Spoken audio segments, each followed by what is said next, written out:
most valuable commodity I know of is information. Wouldn't you agree?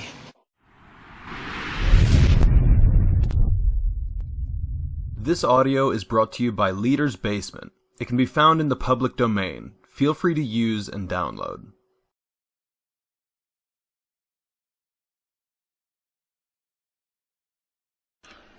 Your right to be rich. It is your right to be rich. You are here to lead the abundant life and to be happy, radiant, and free. You should therefore have all the money you need to lead a full, happy, prosperous life. There is no virtue in poverty. The latter is a mental disease, and it should be abolished from the face of the earth. You are here to grow, expand, and unfold spiritually, mentally, and materially. You have the inalienable right to fully develop and express yourself along all lines. You should surround yourself with beauty and luxury. Why be satisfied with just enough to go around when you can enjoy the riches of the infinite? In this book, you will learn to make friends with money, and you will always have a surplus. Your desire to be rich is a desire for a fuller, happier, more wonderful life. It is a cosmic urge. It is good and very good. Begin to see money in its true significance as a symbol of exchange. It means to you freedom from want. It means beauty, luxury, abundance, and refinement. As you read this chapter, you are probably saying, I want more money. I am worthy of a higher salary than I'm receiving. I believe most people are inadequately compensated. One of the reasons many people do not have more money is that they are silently or openly condemning it. They refer to money as filthy lucre, or they believe that love of money is the root of all evil. Another reason they do not prosper is they have a sneaky subconscious feeling there is some virtue in poverty. This subconscious pattern may be due to early childhood training, superstition, or it could be based on a false interpretation of the scriptures. There is no virtue in poverty. It is a disease like any other mental disease. If you were physically ill, you would think there was something wrong with you. You would seek help, or do something about the condition at once. Likewise, if you do not have money constantly circulating in your life, there is something radically wrong with you. Money is only a symbol. It has taken many forms as a medium of exchange down through the centuries, such as salt, beads, trinkets of various kinds. In early times, man's wealth was determined by the number of sheep or oxen he had. It is much more convenient to write a check than to carry some sheep around with you to pay your bills. God does not want you to live in a hovel or to go hungry. God wants you to be happy, prosperous, and successful. God is always successful in his undertakings, whether he makes a star or a cosmos. You may wish to take a trip around the world, study art in a foreign country, go to college, or send your children to a superior school. You certainly wish to bring up your children in lovely surroundings, so that they might learn to appreciate beauty, order, symmetry, and proportion. You were born to succeed, to win, to conquer all difficulties, and to have all your faculties fully developed. If there is financial lack in your life, do something about it. Get away immediately from all superstitious beliefs about money. Do not ever regard money as evil or filthy. If you do, you cause it to take wings and fly away from you. Remember that you lose what you condemn. Suppose, for example, you found gold, silver, lead, copper, or iron in the ground. Would you pronounce these things evil? God pronounced all things good.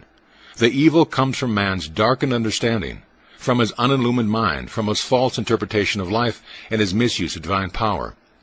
Uranium, lead, or some other metal could have been used as a medium of exchange. We use paper bills, checks, etc. Surely the piece of paper is not evil, neither is the check.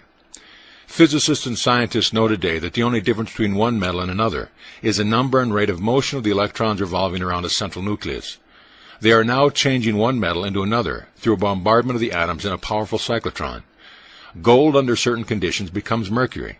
It will only be a little while until gold, silver, and other metals will be made synthetically in a chemical laboratory. I cannot imagine seeing anything evil in electrons, neutrons, protons, and isotopes. The piece of paper in your pocket is composed of electrons and protons arranged differently. Their number and rate of motion is different. That is the only way the paper differs from the silver in your pocket. Some people will say, oh, people kill for money. They steal for money. It has been associated with countless crimes, but that does not make it evil. A man may give another $50 to kill someone. He has misused money in using it for a destructive purpose. You can use electricity to kill someone or to light the house. You can use water to quench the baby's thirst or to use it to drown the child. You can use fire to warm the child or burn it to death.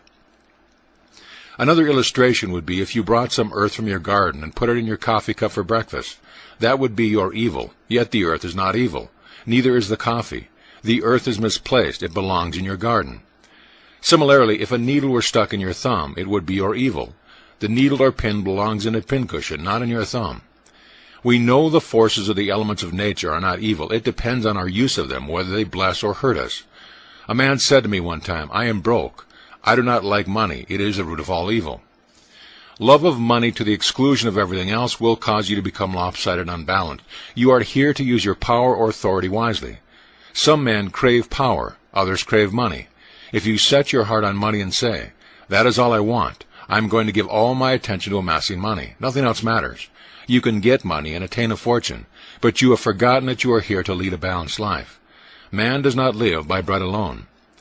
For example, if you belong to some cult or religious group and become fanatical about it, excluding yourself from your friends, society, and social activities, you will become unbalanced, inhibited, and frustrated. Nature insists on a balance.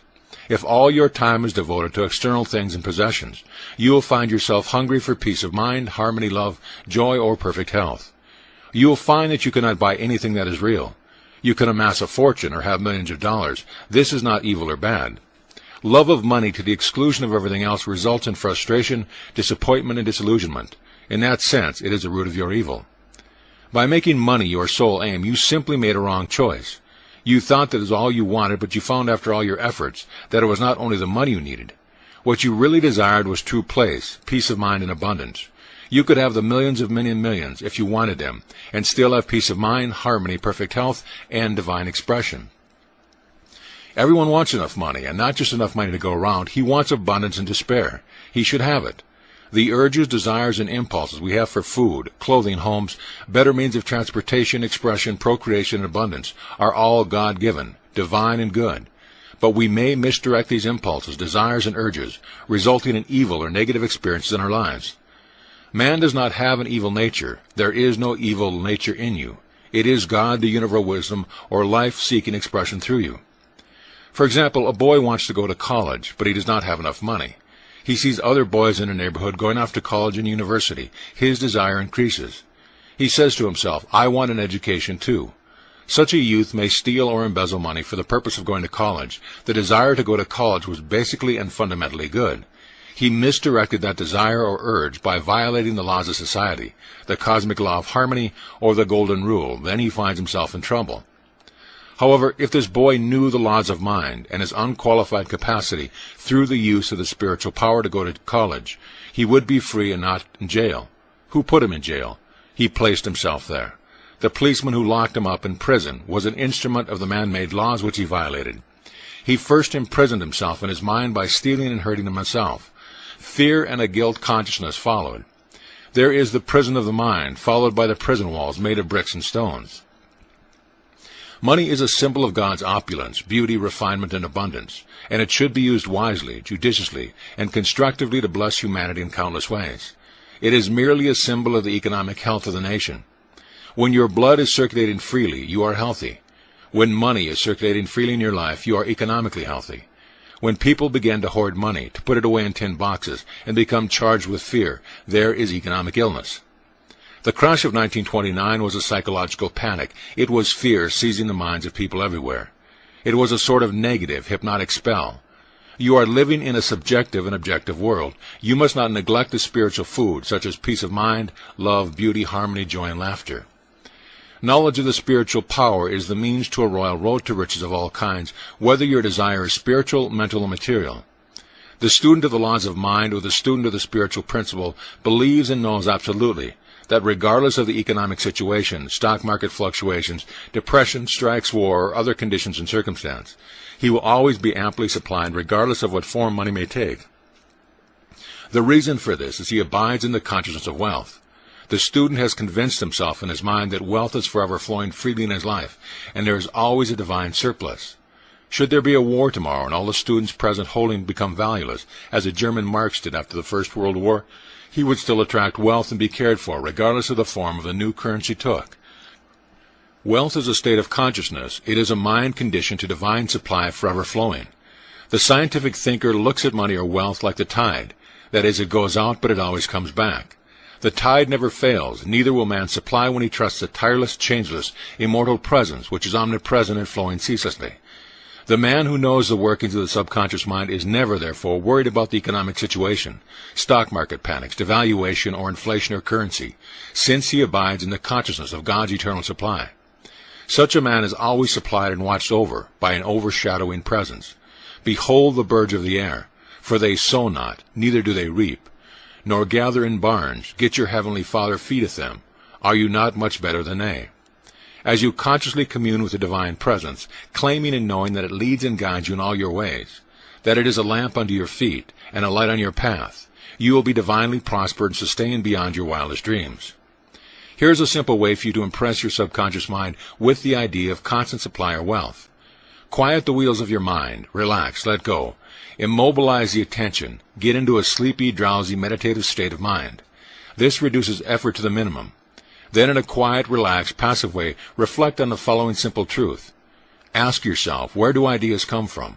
Where does wealth come from? Where did you come from? Where did your brain and mind come from? You will be led back to the one source. You find yourself on a spiritual working basis now. It will no longer insult your intelligence to realize that wealth is a state of mind. Take this little phrase, repeat it slowly 4 or 5 minutes, 3 or 4 times a day quietly to yourself, particularly before you go to sleep. Money is forever circulating freely in my life, and there is always a divine surplus. As you do this regularly and systematically, the idea of wealth will be conveyed to your deeper mind, and you will develop a wealth consciousness. Idle mechanical repetition will not succeed in building the consciousness of wealth. Begin to feel the truth of what you affirm. You know what you are doing and why you are doing it. You know your deeper self is responsive to what you consciously accept as true. In the beginning, people who are in financial difficulties do not get results with such affirmations as, I am wealthy, I am prosperous, I am successful. Such statements may cause their conditions to get worse. The reason is the subconscious mind will only accept the dominant of 2 ideas, or the dominant mood or feeling. When they say, I am prosperous, their feeling of lack is greater, and something within them says, no, you're not prosperous, you're broke. The feeling of lack is dominant, so that each affirmation calls forth the mood of lack, and more lack becomes theirs.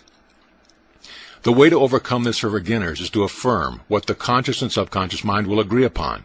Then there will be no contradiction. Our subconscious mind accepts our beliefs, feelings, convictions, and what we consciously accept is true. A man could engage the cooperation of his subconscious mind by saying, I am prospering every day. I am growing in wealth and in wisdom every day. Every day my wealth is multiplying.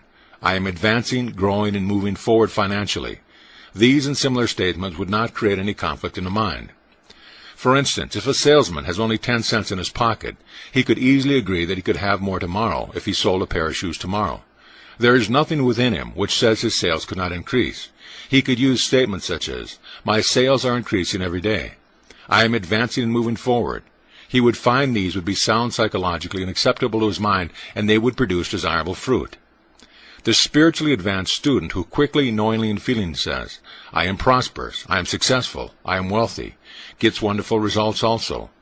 Why would this be true when they think, feel, or say, I am prosperous? They mean God is all supply or infinite riches, and what is true of God is true of them. When they say, I am wealthy, they know God is infinite supply, the inexhaustible treasure house, and what is true of God is therefore true of them, for God is within them. Many men get wonderful results by dwelling on 3 abstract ideas such as health, wealth, and success. Health is a divine reality or quality of God. Wealth is of God. It is eternal and endless. Success is of God. God is always successful in all his undertaking. The way they produce remarkable results is to stand before a mirror as they shave and repeat for 5 or 10 minutes. Health, wealth, and success. They do not say, I am healthy or I am successful. They create no opposition in their minds. They are quiet and relaxed. Thus the mind is receptive and passive. Then they repeat these words. Amazing results follow. All they are doing is identifying with truth that are eternal, changeless, and timeless. You can develop a wealth consciousness, put the principles enunciated and elaborated on in this book to practice, and your desert will rejoice and blossom as the rose. I worked with a young boy in Australia many years ago who wanted to become a physician and surgeon, but he had no money, nor had he graduated from high school. For expenses, he used to clean doctors' offices, wash windows, and do odd jobs. He told me that every night as he went to sleep, he used to see a diploma on his wall with his name in big bold letters. He used to clean and shine the diplomas in the medical building where he worked. It was not hard for him to engrave the diploma in his mind and develop it there.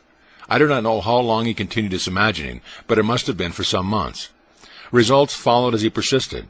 One of the doctors took a great liking to this young boy, and after training him in the art of sterilizing instruments, giving hypodermic injections, and other miscellaneous first aid work, he became a technical assistant in his office.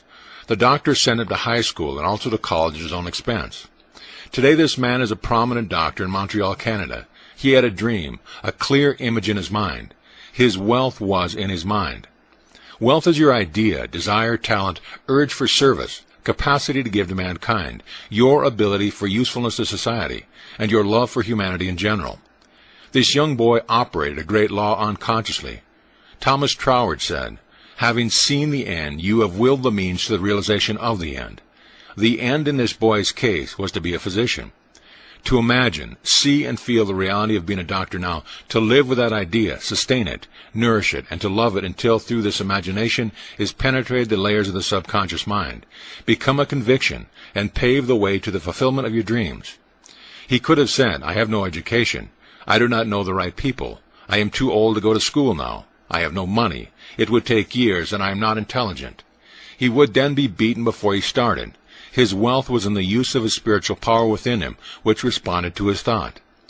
The means or the way in which our power is answered is always hidden from us, except that occasionally we may intuitively perceive a part of the process. My ways are past finding out. The ways are not known. The only thing man has to do is to imagine and accept the end in his mind and leave its unfoldment to the subjective wisdom within.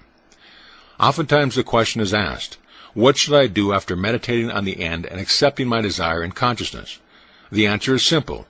You will be compelled to do whatever is necessary for the unfoldment of your ideal. The law of the subconscious is compulsion. The law of life is action and reaction. What we do is the automatic response to our inner movements of the mind, inner feeling and conviction. A few months ago, as I went to sleep, I imagined I was reading one of my most popular books, Magic of Faith, in French. I began to realize and imagine this book going into an all-French-speaking nation. For several weeks I did this every night, falling asleep with the imaginary French edition of Magic of Faith in my hands. Just before Christmas in 1954, I received a letter from a leading publisher in Paris, France, enclosing a contract drawn up, asking me to sign it, giving him permission to publish and promote abroad to all French-speaking countries the French edition of Magic of Faith. You might ask me, what did I do about the publishing of this book after prayer? I would have to say nothing. The subjective wisdom took over and brought it to pass in its own way, which was a far better way than any method I could consciously devise. All of our external movements, motions, and actions follow the inner movements of the mind. Inner action precedes all outer action. Whatever steps you take physically or what you seem to do objectively will all be a part of a pattern which you are compelled to fulfill. Accepting the end wills the means to the realization of the end. Believe that you have it now and you shall receive it. We must cease denying our good, realize that the only thing that keeps us from the riches that lie all around us is our mental attitude, or the way we look at God, life, and the world in general. Know, believe, and act on a positive assumption that there is no reason why you cannot have, be, and do whatever you wish to accomplish through the great laws of God. Your knowledge of how your mind works is your Savior and Redeemer. Thought and feeling are your destiny. You possess everything by right of consciousness. The consciousness of health produces health. The consciousness of wealth produces wealth. The world seems to deny or oppose what you pray for. Your senses sometimes mock and laugh at you. If you say to your friend that you are opening up a new business for yourself, he may proceed to give you all the reasons why you are bound to fail.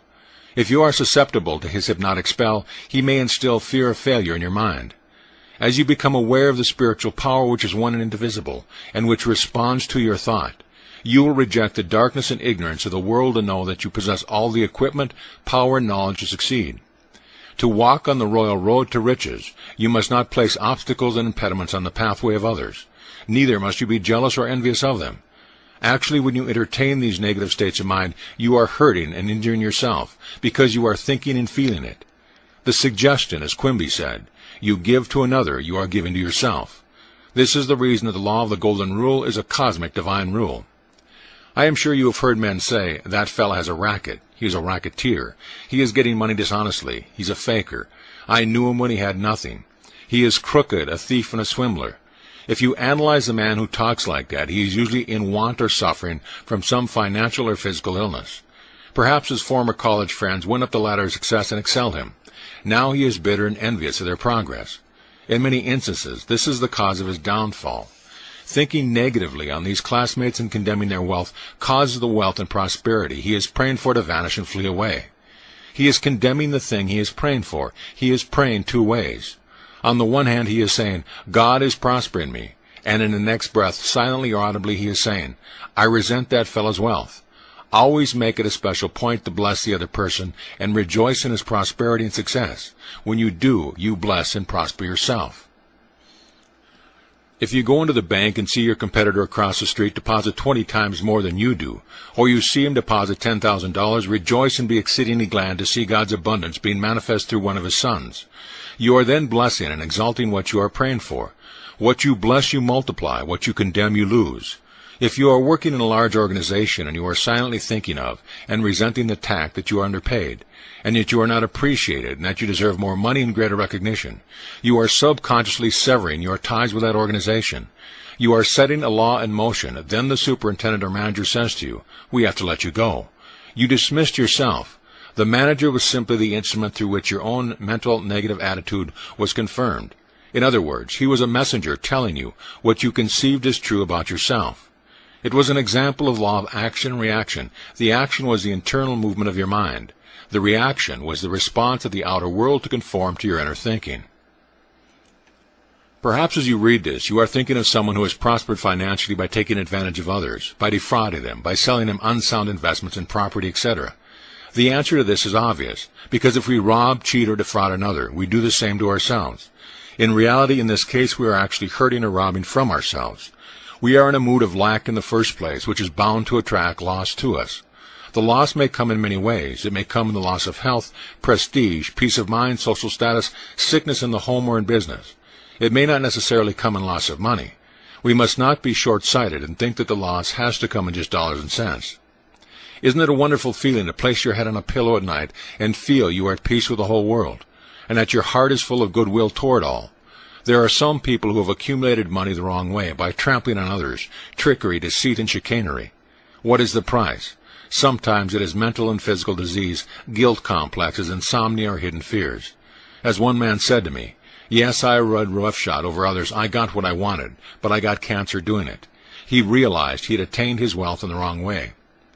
You can be wealthy and prosperous without hurting anyone. Many men are constantly robbing themselves. They steal from themselves peace of mind, health, joy, inspiration, happiness, and the laughter of God. They may say that they have never stolen, but is it true? Every time we resent another or are jealous or envious of another's wealth or success, we are stealing from ourselves. These are the thieves and robbers which Jesus cast out of the temple. Likewise, you must cast them out incisively and decisively. Do not let them live in your mind. Cut their heads off with the fire of right thought and feeling. I remember in the early days of the war reading about a woman in Brooklyn, New York, who went around from store to store buying up all the coffee she could. She knew it was going to be rationed. She was full of fear that there would not be enough for her. She bought as much as she could and stored it in her cellar. That evening she went to church services. When she came home, burglars had broken down the door, stolen not only the coffee, but silverware, money, jewelry, and other things. This good woman said what they all say. Why did this happen to me when I was at church? I never stole from anyone. Is it true? Was she not in the consciousness of lack and fear when she began to hoard supplies of coffee? Her mood and fear of lack were sufficient to bring about loss in her home and possession. She did not have to put her hand on the cash register or rob a bank. Her fear of lack produced lack. This is the reason that many people, who are what society calls good citizens, suffer loss. They are good in the worldly sense, that is, they pay their taxes, they obey the laws, vote regularly, and are generous to charities. But they are resentful of others' possessions, their wealth or social position. If they would like to take money when no one was looking, such an attitude is definitely and positively a state of lack, and may cause the person who indulges in such a mental state to attract charlatans or knaves, who may swindle or cheat them in some business transaction. Before the outer thief robs us, we have first robbed ourselves. There must be an inner thief before the outer one appears. A man can have a guilt complex and accuse himself constantly. I knew such a man. He was very honest as a teller in the bank. He never stole any money, but he had an illicit romance. He was supporting another woman and denying his family. He lived in fear that he would be discovered. A deep sense of guilt resulted. Fear follows guilt. Fear causes the contraction of the muscles and mucous membranes. Acute sinusitis developed. Medication gave him only temporary relief. I explained to this client the cause of his trouble and told him the cure was to give up his outside affair. He said he couldn't, she was a soulmate, and that he had tried. He was always condemning and accusing himself. One day he was accused by one of the officials of the bank of having embezzled some money. It looked serious for him, as the evidence was circumstantial. He became panic-stricken and realized the only reason he was wrongfully accused was that he had been accusing and condemning himself. He saw how mind operates. Inasmuch as he was always accusing himself on the inner plane, he would be accused on the outer. He immediately broke off the relationship with the other woman due to shock of being accused of embezzling and began to pray for divine harmony and understanding between himself and the bank official. He began to claim, "There is nothing hidden that is not revealed." The peace of God reigned supreme in the minds and hearts of all concerned. Truth prevailed. The whole matter was dissolved in the light of truth. Another young man was discovered as the culprit. The bank teller knew that only through prayer was he saved from a jail sentence. The great law is, as you would that men should think about you, think you about them in the same manner. As you would that men should feel about you, feel you also about them in like manner. Say from your heart, I wish for every man who walks the earth what I wish for myself. The sincere wish of my heart is, therefore, peace, joy, love, and abundance, and God's blessing to all men everywhere. Rejoice and be glad in the progression, advancement, and prosperity of all men. Whatever you claim is true for yourself, claim it for all men everywhere. If you pray for happiness and peace of mind, let your claim be peace and happiness for all. Do not ever try to deprive another of any joy. If you do, you deprive yourself. When the ship comes in for your friend, it comes in for you also. If someone is promoted in your organization, be glad and happy. Congratulate him. Rejoice in his advancement and recognition. If you are angry or resentful, you are demoting yourself. Do not try to withhold from another his God-given birthright to happiness, success, achievement, abundance, and all good things. Jesus said, Store up for yourself treasures in heaven, where the moth and rust doth not consume, and where thieves cannot break through and steal. Hatred and resentment rot and corrode the heart, causing us to become full of scars, impurities, toxins, and poisons. The treasures of heavens are the truth of God which we possess in our soul. Fill your minds with peace, harmony, faith, joy, honesty, integrity, loving kindness, and gentleness. Then you will be sowing for yourself treasures in the heavens of your own mind. If you are seeking wisdom regarding investments, or if you are worried about your stocks or bonds, quietly claim, Infinite intelligence governs and watches all over my financial transactions, and whatever I do I shall prosper. Do this frequently, and you will find that your investments will be wise. Moreover, you will be protected from loss, as you will be promoted to sell these securities or holdings before any loss accrues to you. Let the following prayer be used daily by you regarding your home, business, and possession. The overshadowing presence, which guides the planets on their courses and causes the sun to shine, watches over all my possessions, home, business, and all things that are mine. God is my fortress and vault. All my possessions are secure in God. It is wonderful. By reminding yourself daily of this great truth, and by observing the laws of love, you will always be guided, watched over, and prosper in all your ways. You will never suffer from loss, for you have chosen the Most High as your counselor and guide. The envelope of God's love surrounds, enfolds, and encompasses you at all time. You rest in the everlasting arms of God. All of us should seek an inner guidance for our problems. If you have a financial problem, repeat this before you retire at night. Now I shall sleep in peace. I have turned this matter over to God, wisdom within. It knows only the answer. As the sun rises in the morning, so will my answer be resurrected. I know the sunrise never fails. Then go off to sleep. Do not fret, fuss, and fume over a problem. Night brings counsel. Sleep on it. Your intellect cannot solve all your problems. Pray for the light that is to come. Remember that the dawn always comes. Then the shadows flee away. Let your sleep every night be a contented bliss. You are not a victim of circumstances, except you believe you are. You can rise and overcome any circumstances or condition. You will have different experiences as you stand on the rock of spiritual truth, steadfast and faithful to your deeper purpose and desire. In large stores, the management employs store detectives to prevent people from stealing. They catch a number every day trying to get something for nothing. All such people are living in a consciousness of lack and limitation, and they are stealing from themselves, attracting at the same time all manner of loss. These people lack faith in God and the understanding of how their minds work. If they would pray for true place, divine expression and supply, they would find work. Then by honesty, integrity, and perseverance, they would become a credit to themselves and society at large. Jesus said, For ye have the poor always with you, but me ye have not always. The poor states of consciousness are always with us in the sense that no matter how much wealth you have now, there is something you want with all your heart. It may be a problem of health. Perhaps a son or daughter needs guidance or harmony, is lacking in the home. At that moment you are poor. We could not know what abundance was except we were conscious of lack. I have chosen 12, and one of you is a devil.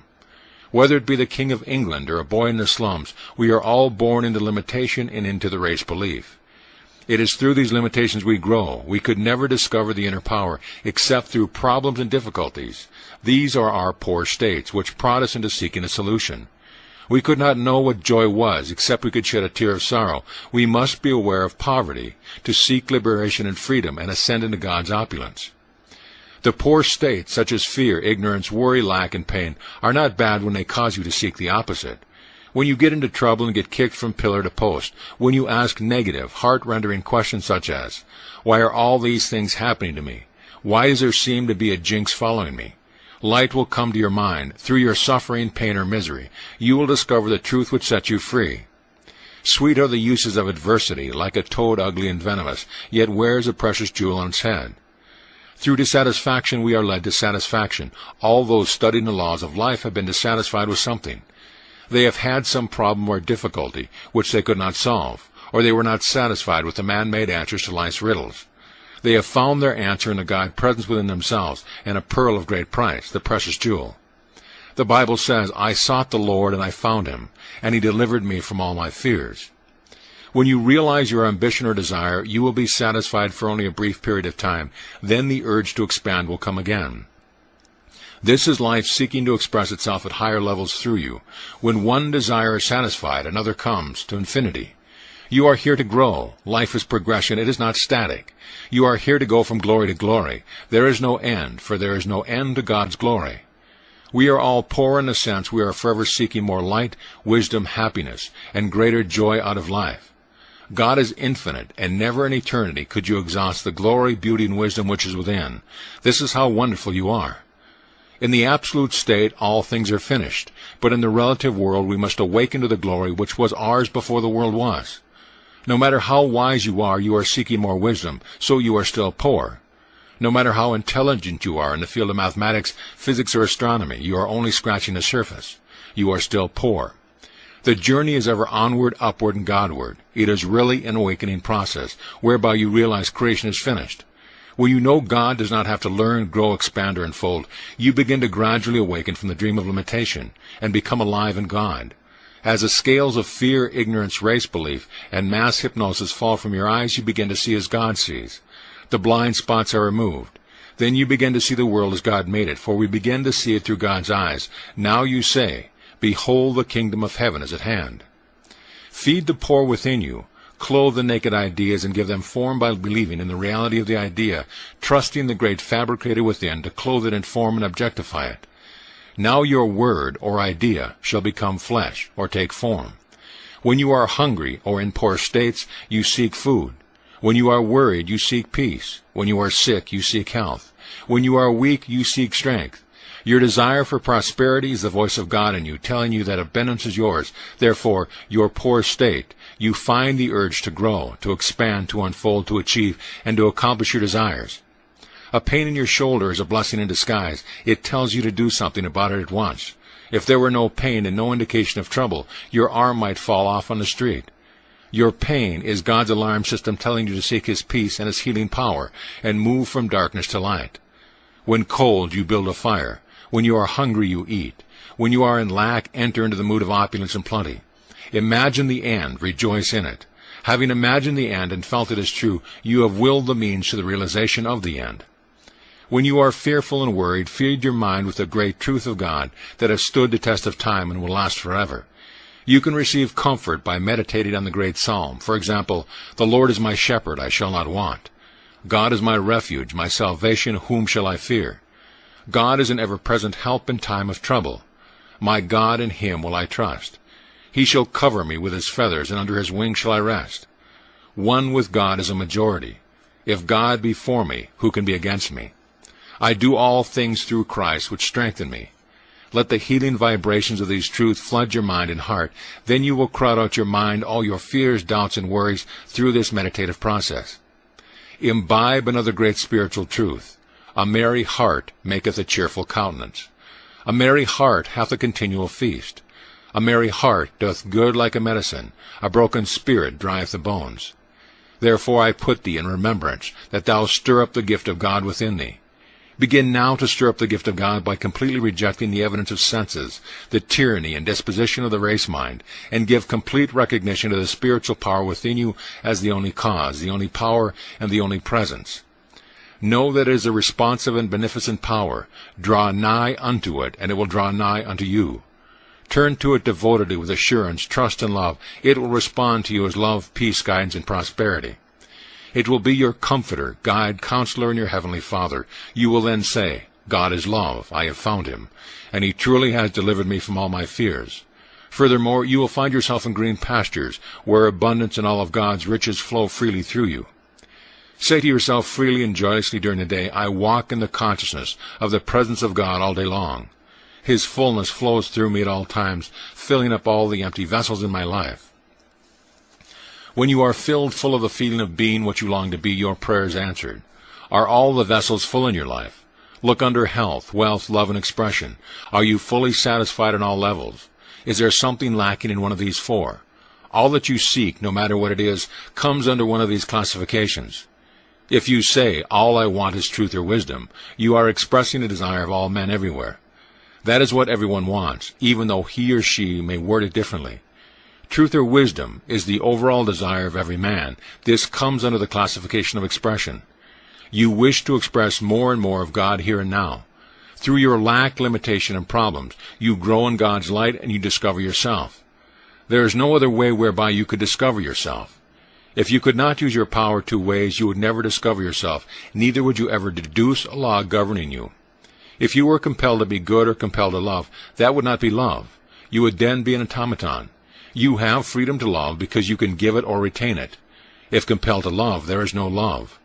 Aren't you flattered when some woman tells you that she loves you and wants you?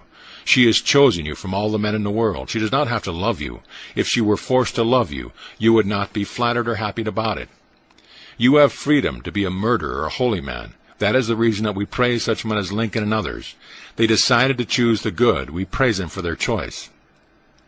If we believe that circumstances, conditions, events, age, race, religious training, or early environment can preclude the possibility of our attaining a happy, prosperous life, we are thieves and robbers. All that is necessary to express happiness and prosperity is to feel happy and prosperous. The feeling of wealth produces wealth. States of consciousness manifest themselves. This is why it is said, all that ever came before me, feeling, are thieves and robbers.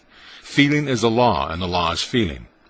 Your desire for prosperity is really the promise of God saying that his riches are yours. Accept this promise without any mental reservation. Quimby likened prayer to a lawyer pleading the case before the judge. This teacher of the laws of mind said he could prove the defendant was not guilty as charged, but that the person was a victim of lies and false belief. You are the judge. You render your own verdict. Then you are set free. The negative thoughts of lack, poverty, and failure are all false. They are all lies. There is nothing to back them up. You know there is only one spiritual power, one primal cause in you, therefore. Cease giving power to conditions, circumstances, and opinions of men. Give all power to the spiritual power within you, knowing that it will respond to your thought of abundance and prosperity. Recognizing the supremacy of the spirit within and the power of your own thought or mental image is the way to opulence, freedom, and constant supply. Accept the abundant life in your own mind. Your mental acceptance and expectancy of wealth has its own mathematics and mechanics of expression. As you enter into the mood of opulence, all things necessary for the abundant life will come to pass. You are now the judge, arriving at a decision in the courthouse of your mind. You have, like Quimby, produced indisputable evidence showing how the laws of your mind work, and you are now free from fear. You have executed and chopped the heads off of all the fears and superstitious thoughts in your mind. Fear is a signal for action.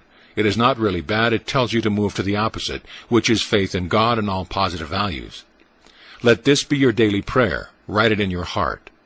God is the source of my supply. That supply is my supply information. now. His riches flow to... Wouldn't you agree?